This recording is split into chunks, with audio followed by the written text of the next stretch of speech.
हुजूर, मेरा सवाल university students की स्टडी के बारे में है। वो ये है कि जो हमारी पिछले 3-4 साल की स्टडीज़ में जो कर्ज़ एक्यूमुलेट हो गया है, हमें फ़ील्ड में जाने से पहले क्या उसको उतारने की इजाज़त होगी जमात की तरफ से? फील्ड में जाने से पहले क्या वक्फ़े ना हो के फील्ड में आने से पहले? जी हुजूर। ये इंटरेस्ट फ्री है या इंटरेस्ट के साथ है? नहीं, इंटरेस्ट फ्री है। इंटरेस्ट फ्री है। तो जो आपने कर्ज लिया है उसको ये कंडीशन क्या होती है? या अमूमन ये होता है कि आप अपनी स्टडी कंप्लीट करने के बाद 3 साल में या 5 साल में या 8 साल में इतने में तुमने उसको पे ऑफ करना है, हैं?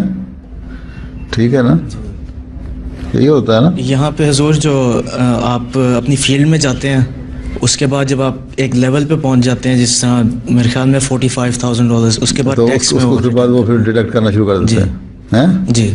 तो जब आप जमात में आ जाएंगे तो उस लेवल पे पहुंचना ही नहीं आपने। हैं? जी ज़रूर। तो फिर अगर ये बॉन्ड है तो बहरहाल उसको ऑनर करना चाहिए, ठीक है ना? जी। फिर जमात को लेंगे मेरे पास कर्ज है तो मैंने इसको उतारना है, तो क्या मैं उतारने के बाद आऊँ जमात में? जी। स्टार्ट कितने पे होता है? मिनिमम स्टार्ट क्या होता है यहाँ से?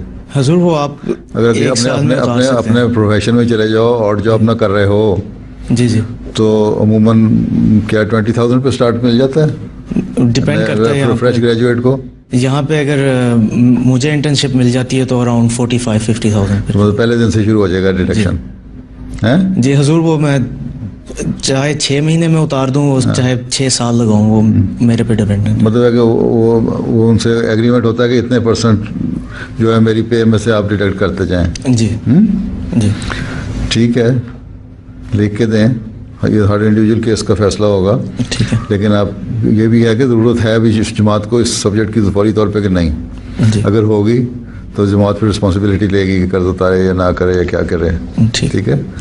और अगर नहीं ज़रूरत होगी तो आपको कह दिया गया जी जॉब करो और फिर कर्ज उतारो। ठीक है, जज़ाकुमुल्लाह। ठीक है ना?